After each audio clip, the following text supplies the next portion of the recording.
Cumprimento os irmãos na paz do Senhor. Queria trazer uma meditação para os nossos corações no dia de hoje, que se encontra contido na primeira epístola de João, capítulo de número 2, versículo 1 e versículo de número 2, que assim está escrito: Filhinhos, vos escrevi estas coisas para que não pequeis. E se alguém pecar, existe um advogado que advoga por vós, Jesus Cristo, o justo. Ele é a propiciação dos nossos pecados, mas não somente pelos nossos pecados, mas pelos pecados de todo o mundo. Eu achei muito interessante esse texto da Bíblia Sagrada, porque João ele começa a dizer que ele escreveu o conteúdo da epístola para que nós não viéssemos pecar. E caso alguém pecasse, existia um advogado que advoga por cada um de nós. E este advogado, ele dá um nome do advogado, é Jesus Cristo. E dá a condição do advogado, ele é justo. Sabe o que eu achei interessante? Eu achei interessante que ele falou que o advogado é justo. Só que o interessante mesmo da história é o seguinte: se formos analisar, existe advogado de acusação, advogado de defesa. Só que no caso, ambas as partes analisam a história e através da lei tentam defender o indivíduo para defender a sua liberdade. Só que a lei dos homens tem muitas brechas, muitas lacunas, e pessoas que às vezes praticam coisas errôneas, que cometem crimes, acabam ficando impunes por causa das brechas que há na lei. Mesmo que seja culpado, ele acaba sendo isento de ser punido, porque a lei dos homens tem muitas brechas. Mas o que eu acho interessante é que este advogado que advoga pela causa da humanidade, ele é justo. Mas certa vez Satanás acusou os homens por causa dos pecados que cometeram. E esses pecados condenariam a humanidade ao inferno. Só que existe alguém no trono de Deus, ou que está sentado do lado do trono de Deus, que decidiu defender a nossa causa, que decidiu provar o contrário. Satanás encontrou, digamos assim, uma brecha para trabalhar e condenar toda a humanidade ao inferno. Só que Jesus decidiu defender a nossa causa.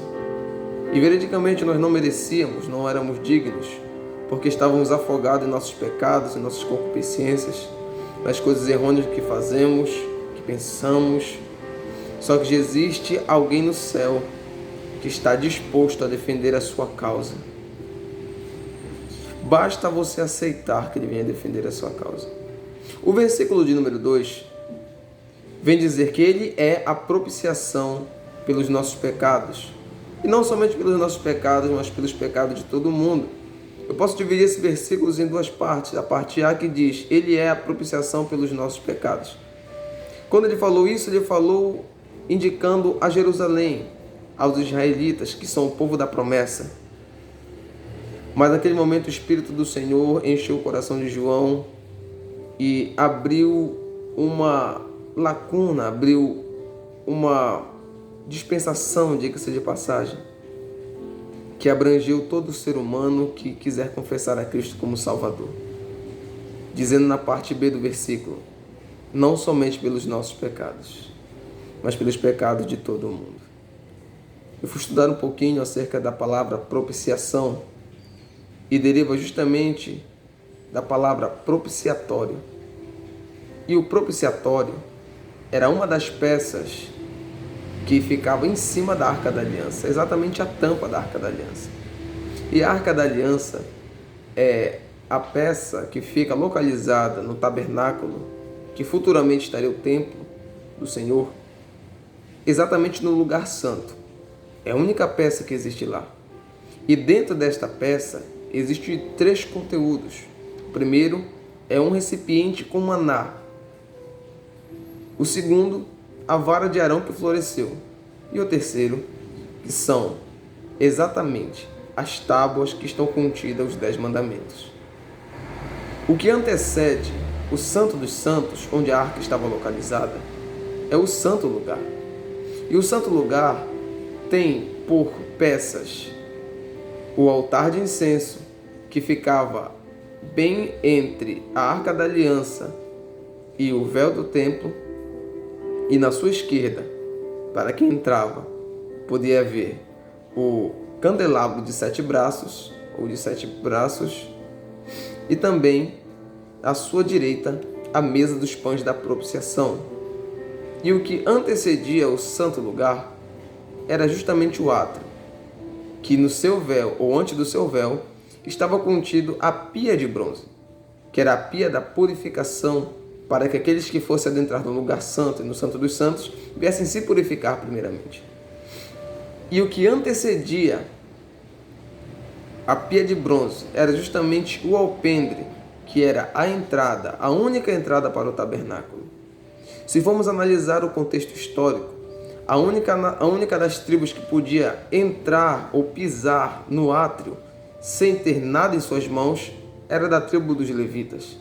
E os levitas deveriam estudar, entregar a sua vida, separar-se para o Senhor, para um dia chegar à posição altíssima, que era de sumo sacerdote, que podia entrar dentro do Santo dos Santos. E detalhe, os pequenos levitas começavam a estudar desde os seus 5 anos de idade até os seus 18 anos de idade. Eram 13 anos estudando as 613 leis que está contida no livro de Levítico.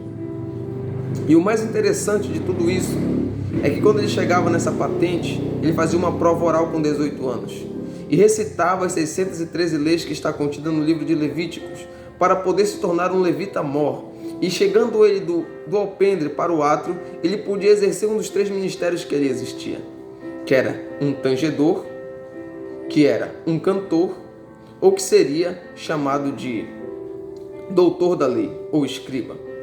A Bíblia vem nos dizer que se ele quisesse passar do átrio para o alpendre, ele tinha que passar nesta prova.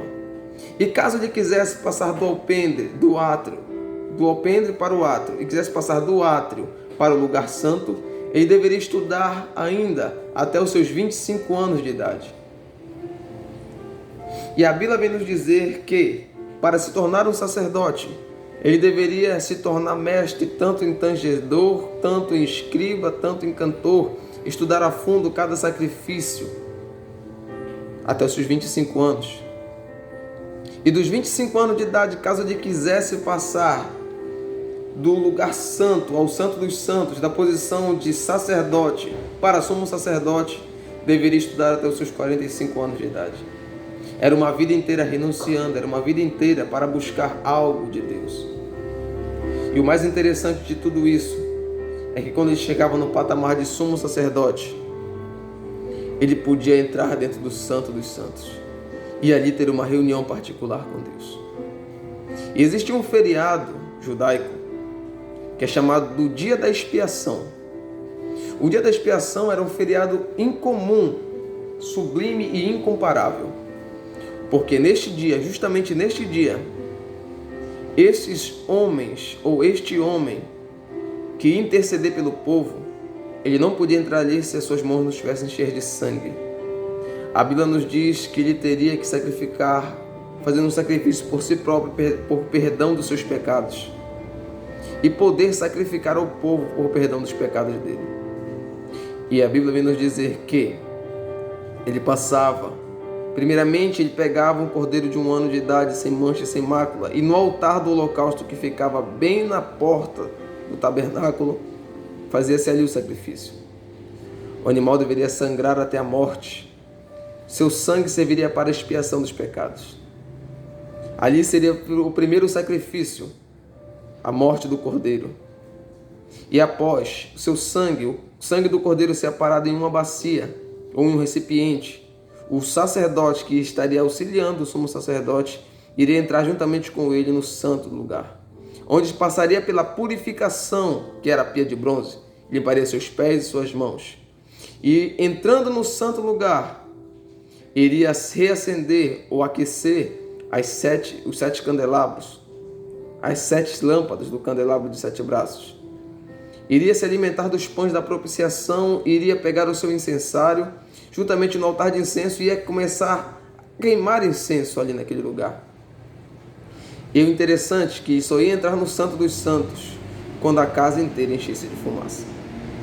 E colocando suas mãos no sangue do Cordeiro, ia entrar no santo lugar.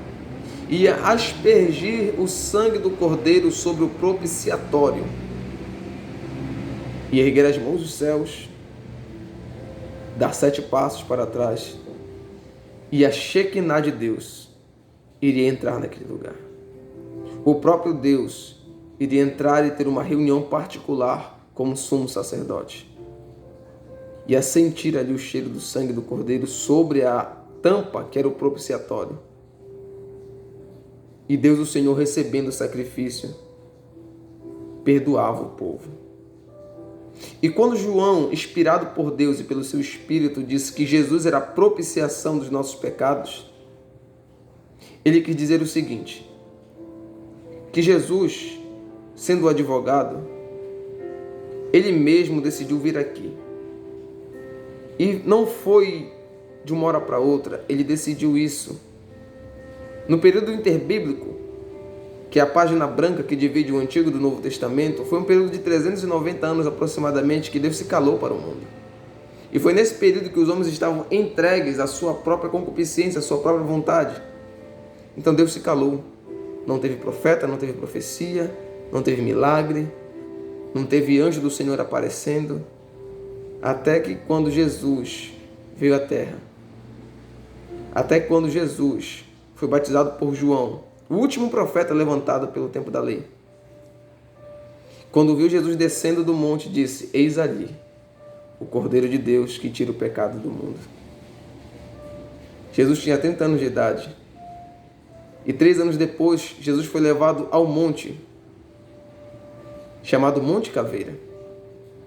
E tinha consigo, ou carregando em suas costas, uma cruz que aproximadamente pesava 300 quilos. E o que antecedeu isso foi uma tortura de 39 chicotadas com uma ferramenta chamada azorrague, que foi suficiente para deixar as suas costas em carne viva. E quando chegou no Monte Caveira, foi ali crucificado. As 4 pontas que tinham na cruz eram representadas as mesmas 4 pontas que havia no altar, onde o cordeiro seria amarrado e sacrificado, e sangraria até a morte. Jesus deu até a sua última gota de sangue, ele foi crucificado ao meio-dia, e deu o último suspiro 3 horas da tarde, foram 3 horas depois.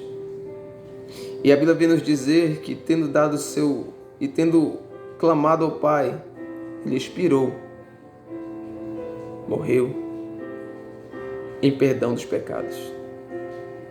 E hoje, ressurreto 3 dias depois, está à direita de Deus Pai, pronto para defender a sua causa.